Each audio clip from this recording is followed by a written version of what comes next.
जाहिर है कि नबी क्या लेकर के आए, उन्होंने उस उम्मत को क्या दिया? कुरान और हदीस दिया, इस्लाम दिया, और उसी इस्लाम में हमारी इज्जत है। हज़रत अब्दुल्ला इब्न मसूद कहा करते थे कि अल्लाह ताला ने इस्लाम के ज़रिए हमें इज्जत दी है। जब तक हम इस्लाम पर अमल करते रहेंगे हम इज्जत वाले रहेंगे। जिस दिन इस्लाम को छोड़ करके हमने किसी और चीज़ में अपनी इज्जत को तलाश करना शुरू किया, हम जलील हो जाएंगे। हमारी इज्जत, हमारा मकाम, हमारा रोब, हमारा दबदबा इस्लाम से था, और हम जैसे जैसे इस्लाम से दूर होते चले गए हम दुनिया में जलील होते चले गए।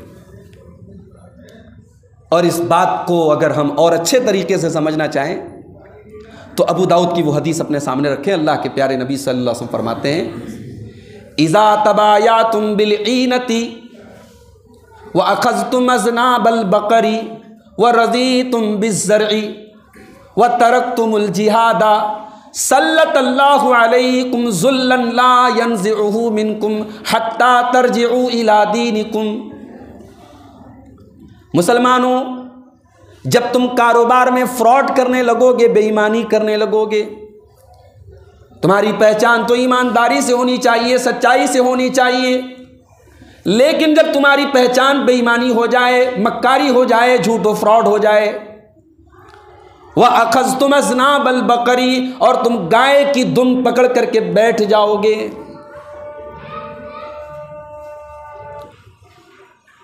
तो अल्लाह के नबी सल्लल्लाहु अलैहि वसल्लम ने फरमाया कि जब तुम कारोबार में बेईमानी करने लगोगे, वह अखज़तुम अज़नाबल बकरी, और तुम गाय की दुम पकड़ करके बैठ जाओगे। क्या मतलब हुआ गाय की दुम पकड़ करके बैठ जाओगे? उलमा कहते हैं कि उस ज़माने में मवेशी, जानवर, गाय, बैल, बकरी, यही लोगों का पेशा था, इसको पालना, इसका कारोबार करना। आज जिसका जो कारोबार है उस कारोबार को यहाँ गाय की दुम की जगह रख ले वो।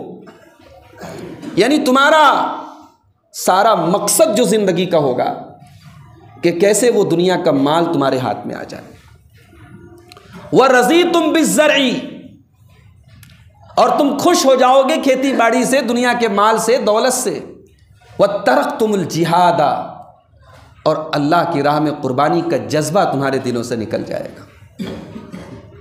कारोबार में फ्रॉड करने लगोगे, गाय की दुम पकड़ करके बैठ जाओगे, खेती बाड़ी पर मुतमईन हो जाओगे, खुश हो जाओगे, और अल्लाह की राह में कुर्बानी का जज्बा तुम्हारे दिल से निकल जाएगा। तो क्या होगा?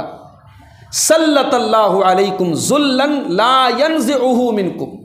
अल्लाह तबारक व तआला ऐसी ज़िल्लत और रुसवाई तुम्हारे ऊपर डाल देगा कि तुम निकल नहीं सकते, हत्ता तरजिउ इला दीनिकुम, जब तक तुम अपने दीन की तरफ नहीं पलटोगे।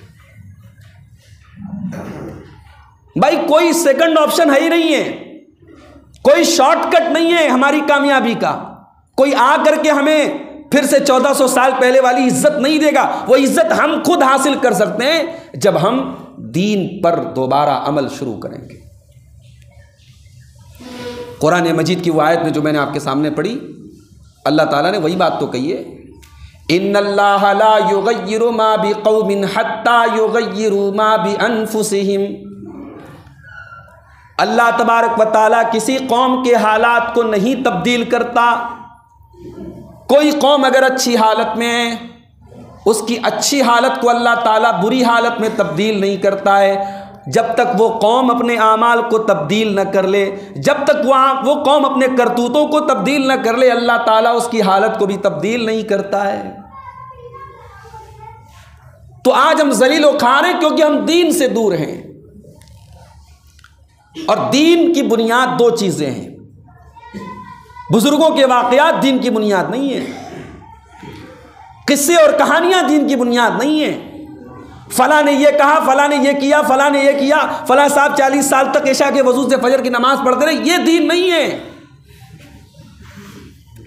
दीन ये है कि अल्लाह ने क्या कहा, दीन ये है कि रसूलुल्लाह ने क्या कहा, और दीन ये है कि अल्लाह ने जो कहा सहाबा ने उसको क्या समझा, और दीन ये है कि रसूलुल्लाह ने जो कहा सहाबा ने उसको क्या समझा।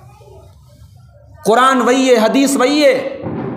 आज हर आदमी कुरान की अपनी मनमानी तफसीर कर रहा है, हदीसों का अपना मनमाना मतलब बता रहा है। तो ये तीसरी कंडीशन लगाना भी ज़रूरी है भाई, कुरान और हदीस पर चलना है, फॉलो करना है, लेकिन सहाबा ने जैसे फॉलो किया है वैसे फॉलो करना है। वरना कुरान की एक ही आयत है, एक साहब अलग मतलब बता रहे, दूसरा साहब अलग मतलब बता रहे हैं। एक साहब कुरान की एक आयत से जिस चीज़ को शिर्क करार दे रहे हैं, दूसरे साहब आके कह रहे हैं नहीं साहब ये शिर्क नहीं, ये तो सही चीज़ है, ये तो दीन है, ये तो तौहीद है। तो दो चीज़ें बुनियाद है, कुरान और हदीस, और कुरान और हदीस को वैसे समझना है जैसे सहाबा ने समझा।